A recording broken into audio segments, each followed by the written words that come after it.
আল্লাহওয়ালা খুঁজতে গিয়া ভণ্ডের কিনারায় যেও না, সাবধান। এই জমিনে আল্লাহওয়ালা নামের ভণ্ডের অভাব নাই। আমার নবী দিনের দাওয়াত দিতে গিয়া খানা নাই, ঘুম নাই, পেটে পাথর। আর এই জমিনে এমন আল্লাহওয়ালা খানকায় বসে আছে, 30 বছর খানকায় দৌড়াইলি, তোমার পীর সাহেব এলাকায় এসে কালেমার কথা বলে না। আমার মনে হয় তোমার পীর হয়তো নারী, না হয় হিজরা। हकीकत से तू दुनिया बेखबर है, दुनिया की नुमाइश पर नजर है। नमी गुयम के आज दुनिया जुदा बाश, बहर कारे के बाशी बा खुदा बाश।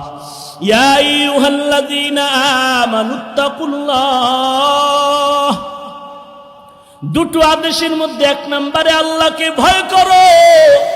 আল্লাহকে ভয় করার মানে আল্লাহর আযাবের ভয় কর, কারণ আল্লাহর আযাব বড় ভয়ঙ্কর আযাব। 1 সেকেন্ডের জন্য আল্লাহ পাকের আযাব সহ্য করার শক্তি কারো নাই রে বাবা।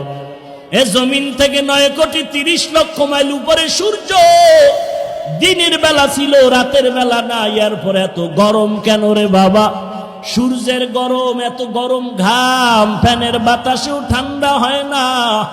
এর এলাকার যুবক, আমিও তোমার মতো একটা যুবক সন্তান।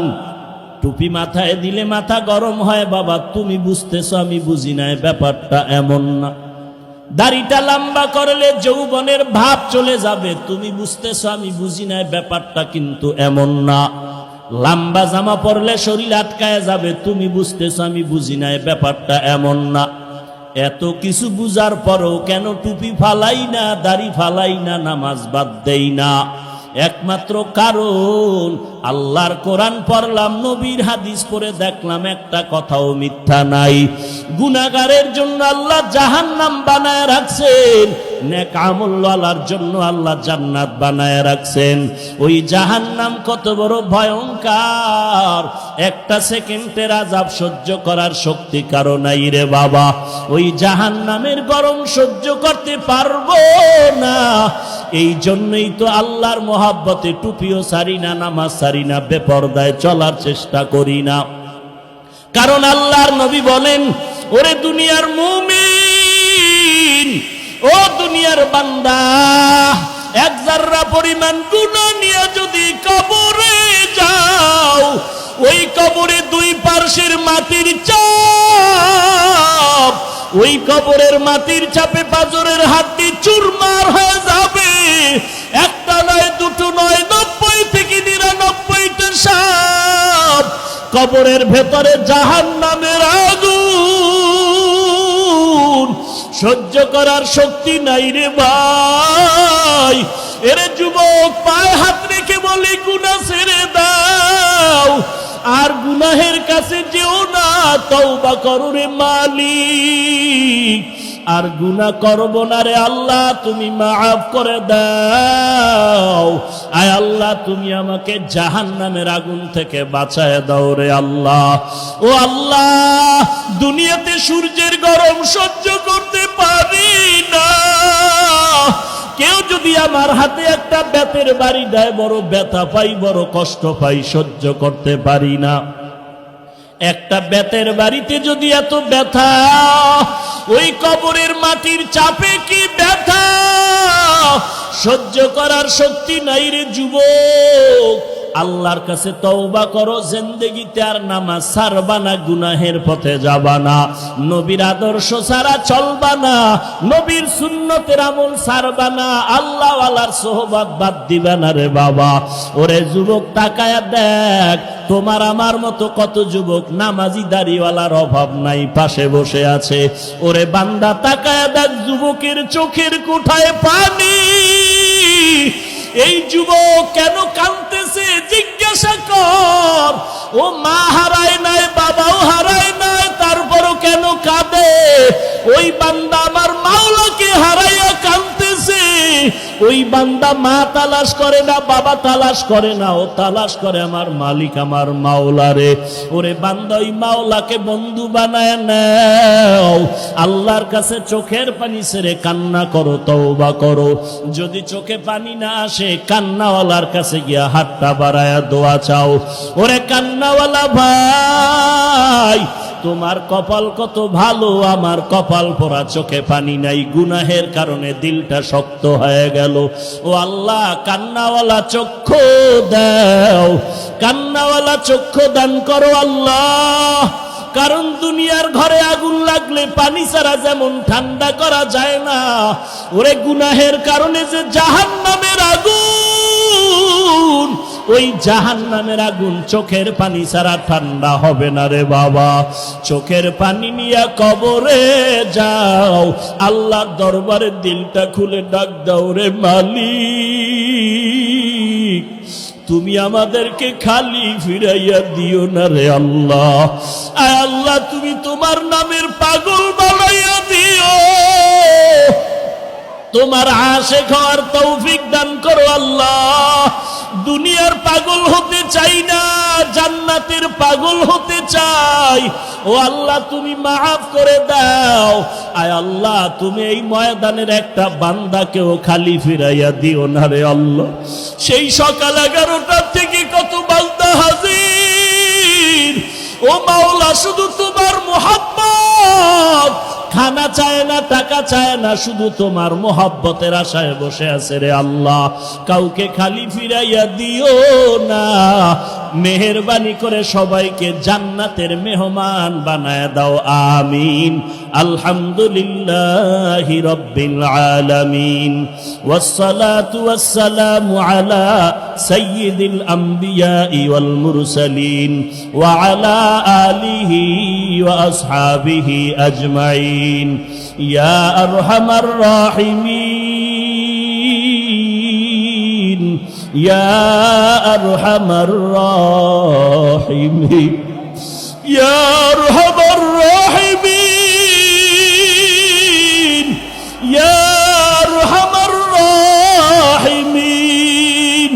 আয় আল্লাহ, মাদবদের জমিনে তাকায় দেখেন কত উলামায়ে কেরামরা হাজির, কত সাদা দাড়িওয়ালা হাজী সাহেবরা হাজির, কত ব্যবসায়ী, কত চাকরিজীবীরা হাজির। আয় আল্লাহ, কত যুবক। আলহামদুলিল্লাহি রাব্বিল আলামিন, আর রহমানির রহিম, মালিকি ইয়াউমিদ্দিন। ও আল্লাহ, আপনারই গুণগান গাইলাম। আপনি দোনো জাহানের পালন কর্তা রব, আপনি বড় রহমান, আপনি বড় রহিম, আপনি প্রতিদান দিবসের মালিক।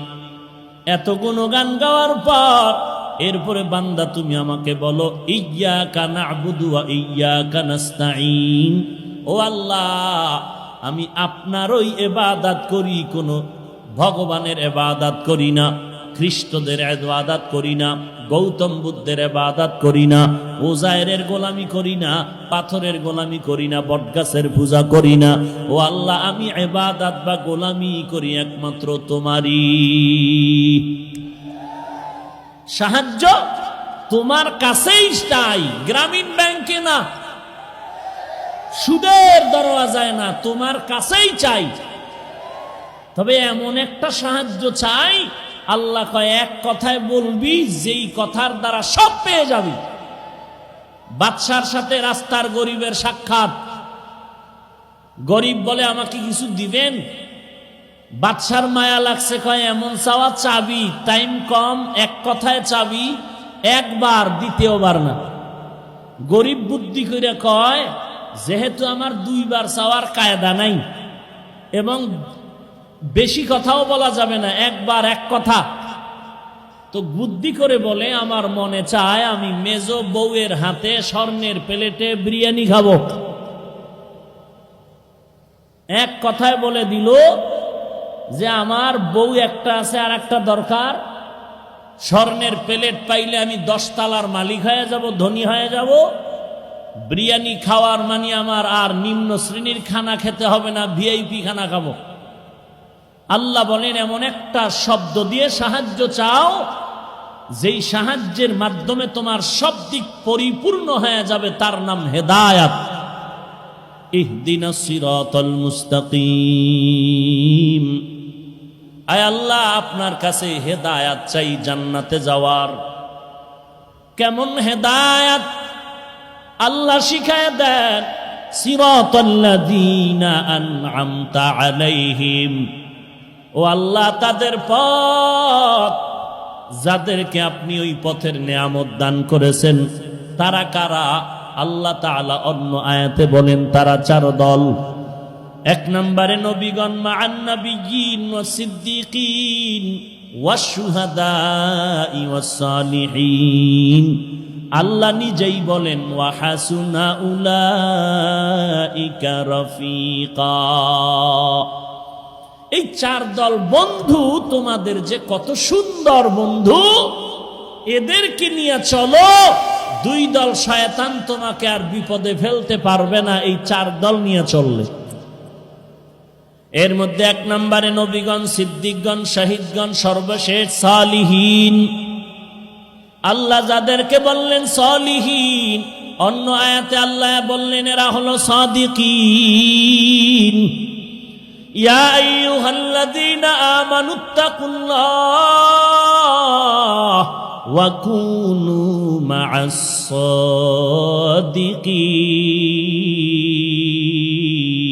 সাদিকিন। আল্লাহ তাআলা বলেন সাদিকিনদের সঙ্গী হয়ে যাও। আর আমি আল্লাহকে ভয় করো হে মুমিন। যাদেরকে আল্লাহ বললেন সালিহিন, এরা নেক আমলওয়ালা, সাদিকিন এরা সত্যবাদী। আল্লাহ অন্য আয়াতে বলেন এরা হলো আউলিয়া আল্লাহ, এরা আমার বন্ধু। কেমন বন্ধু? আমি আল্লাহ এদেরকে আশ্বাস বাণী দিলাম, লা খাউফুন আলাইহিম ওয়ালা হুম ইয়াহজানুন আল্লাযীনা আমানু ওয়া কানু ইয়াত্তাকুন। আউলিয়া বহুবচন, তার এক বচন ওলি। আল্লাহর ওলি মানে আল্লাহর বন্ধু, এরাই হলো উলামা। প্রত্যেকটার সাথে তাকওয়ার সূত্র লাগানো আছে। ইন্না আকরামাকুম ইনদাল্লাহি আতকাকুম। উলামা কে? যার মধ্যে আছে তাকওয়া। সাদিকিন কে? যার সাথে সংযুক্ত তাকওয়া। আউলিয়া আল্লাহ কারা? 1 নম্বরে তাদের ঈমানটা পরিশুদ্ধ, 2 নম্বরে তাদের মধ্যে আছে তাকওয়া। এদেরকে বন্ধু বানায় চলো। আলহামদুলিল্লাহ, সূরার থেকে আমরা শিক্ষা পাইলাম একা একা চলা যাবে না। জান্নাতের পথে চলতে হলে তোমরা 4 দল বন্ধুরে সঙ্গী বানায় চলো। সর্বশেষ যেই তোমাদের বন্ধু তারা হলো সাদিকিন, সালিহিন, উলামা। কিয়ামত পর্যন্ত নতুন করে নবুয়াত পানেওয়ালা নবী আসবে না। আবু বকর আসবে না, ওমর আসবে না, উসমান আলী আসবে না, কোন সাহাবা আসবে না। কিয়ামত পর্যন্ত থাকবে একমাত্র উলামা। ওই উলামাদের সঙ্গী হয়ে থাক। ওই উলামা কারা? যাদের মধ্যে আল্লাহর ভয় বেশি থাকবে, গুনাহ করবে না। এদের মধ্যে থাকবে ইলমে নবুয়ত, এদের মধ্যে কোরআন হাদিসের ইলম। এদের অনুসরণে চলো রে গোলাম। এরা আল্লাহর ভয় নিয়ে চলবে। আমি জান্নাতে যেতে চাই, আমি আল্লাহর গোলামি করব, আর কারো গোলামি করব না। আমি নবীর তরিকা মতে চলবো, আর কারো তরিকা মতে আমি চলবো না। এটাই আমার ফাইনাল কথা। কিন্তু আল্লাহর গোলামি কেমনে করব, নবীর তরিকা মতো কেমনে চলবো? আমি কোরআন জানি না, হাদিস জানি না, সুন্নাত চিনি না। একদল মানুষ মূর্খ, এখন তাদের কি উপায়? বলে এরা তাবলিগে যাও। তাবলিগে গিয়া নবীর সুন্নত শিখলো। চরমনাইওয়ালারা, উজানিওয়ালারা, দেওবন্দিওয়ালারা, কওমিওয়ালারা মানুষের দাঁড়ে দাঁড়ে দাঁড়ে দাঁড়ে গিয়া সুন্নতের বয়ান করে। টুপি মাথায় দাও, নামাজ পড়ো, দস্তারখানে খানা খাও, সালাম দাও, 5 ওয়াক্ত নামাজ পড়ো, কাউকে গালাগালি করবা না, কারো হক নষ্ট করবা না। কিয়ামতের ময়দানে আল্লাহ যদি জিজ্ঞাসা করে, নবী যদি জিজ্ঞাসা করে, উম্মত কোরআন পড়তে জানো না, হাদিসও পড়তে জানো নাই, আমি নবীর তরিকা কেমনে পাইলি, আমার আল্লাহর গোলামি কেমনে শিখলি। ওই বান্দা যদি কয় আল্লাহ আমি কোরআন জানি না, হাদিস জানি নাই, চরমনাইর আল্লাহওয়ালাদের সোহবতে গিয়া নবী তোমারে চিনলাম, আল্লাহরে চিনলাম, আলেম ওলামাদের সোহবতে গিয়া নবীর সুন্নতের টুপি উঠাইলাম, দাড়ি উঠাইলাম, আল্লাহ তাআলা তখন বলবে পয়গম্বর এই বান্দাকেও তো জান্নাতে দিতে হবে। এই বান্দা যাদের মাধ্যমে জান্নাতের পথে আসলো এদেরকেও আজকে পুরস্কার দেওয়া দরকার। মাইলে মোমেন সোয়ে মোমেন মিশাওয়াত, মাইলে কাফির সোয়ে কাফের মিশাওয়াত, সোহবতে সালে তোরা সালে কুনাত, সোহবতে তালে তোরা তালে কুনাত, এক জমানা সোহবতে বা আউলিয়া বেহতার জুসদ সালে তাআত বেরিয়া। চরমনাইওয়ালারা, উজানিওয়ালারা, তাবলিগওয়ালারা এই মানুষগুলোকে টুপি উঠায়া দিয়া বড় একটা অন্যায় করেছে। হ্যাঁ, যেই মানুষটা টুপি চিনতো না, টুপি দেখতে পারতো না, এখন টুপি মাথায় না রাখলে মনটা খারাপ। আগে নামাজ পড়তো না, এখন নামাজের আজান শুনলেই মসজিদে হাজির। যেই বান্দা গানটা তার আপন, এখন কোরআনের বয়ান তার আপন। যেই যুবক রাতের পর রাত মোবাইলে গান শুনে কাটায়, ওই বান্দা আলেম ওলামার বয়ান শুনে হকপন্থী আলেমের কাছে আসলো। হাটহাজারি গেল, চরমনাই গেল, বাহাদুরপুর গেল, আল্লাহওয়ালার বয়ান শুনিয়া বান্দা এখন 24 ঘন্টা দরুদ পড়ে, জিকির করে। ওই বান্দা নামাজ পড়ে, মোবাইলে বয়ান শুনে, গান শুনে না। ওরে নবীর উম্মতের দল, এই বান্দাগুলো চরমনাই বলো, আহলে হক ওলামায়ে দেওবন্দি বলো, তাবলিগ বলো, এদের কারণে যে ভালো রাস্তা আসলো, এটা কি তারা খারাপ অন্যায় করলো নাকি? তাহলে এত যদি বলো ভালো করেছে, তাবলিগওয়ালারা ভালো করলো, চরমনাই ভালো করলো, উজানি ভালো করলো, এরপরও যদি কেউ বলো চরমনাই ভালো না, উজানি ভালো না, তাবলিগ ভালো না, আমি বলবো বান্দা তুমি নিজেই ভালো না। हकीकत से तो दुनिया बेखबर है, दुनिया की नुमाइश पर नजर है। नमी गुयम के आज दुनिया जुदा बाश, बहर कारे के बाशी बा खुदा बाश। या अय्युहल्लज़ीना আমানুত্তাকুল্লাহ, এক নম্বরে আল্লাহকে ভয় করো, 2 নম্বরে জবানের হেফাজত করো। হে মুমিন, এত বয়ান চলতেছে ময়দানের ভেতরে, সেই সকাল 11টার থেকে বয়ান চলে। এমন একটা দিন নাই বাংলাদেশের এক একটা থানার মধ্যে 2-1টা বয়ান চলে না। সেই রমজানের ঈদের পরের দিন থেকে মাহফিল শুরু হয়ে গেল। জোহরের পরে বয়ান, আসরের পরে বয়ান, মাগরিবের পরে বয়ান, ইশার পরে বয়ান। প্রত্যেকটা বয়ান স্টেজে 1-1.5 ঘন্টা এক একজন আলেম বয়ান করে। তাবলিগওয়ালাদের বয়ান, পীর মাশায়েখের বয়ান, জুমার দিনের খতিবের বয়ান। এত বয়ানের পরেও মানুষ কেন দিনের দিকে আগাইতে চায় না? কারণটা কি? কারণটা কি? এরে নবীর উম্মতের দল কেন টুপি পরতে চায় না, দাড়ি রাখতে চায় না, পর্দা করতে চায় না? এর একমাত্র কারণ, আল্লাহর কসম করে বলি, যতদিন পর্যন্ত জাহান্নামের আযাবের ভয় বান্দার অন্তরে আসবে না, ততদিন পর্যন্ত বান্দা গুনাহ থেকে ফিরতে পারবে না। এটাও মনে রাখবেন, আল্লাহর কসম, যতদিন পর্যন্ত আল্লাহর ভয় অন্তরে আসবে না, ততদিন পর্যন্ত বান্দা গুনাহ ছাড়তে পারবে না। আর ততদিন পর্যন্ত বান্দার অন্তরে আল্লাহর ভয় জমা করতে পারবে না, যতদিন পর্যন্ত খাঁটি আল্লাহওয়ালার সোহবতে যাবে না। আপনারা ঠিক বললেও ঠিক, না বললেও ঠিক। কেমনে? 2 মিনিটে একটা ঘটনা টান দিতেছি।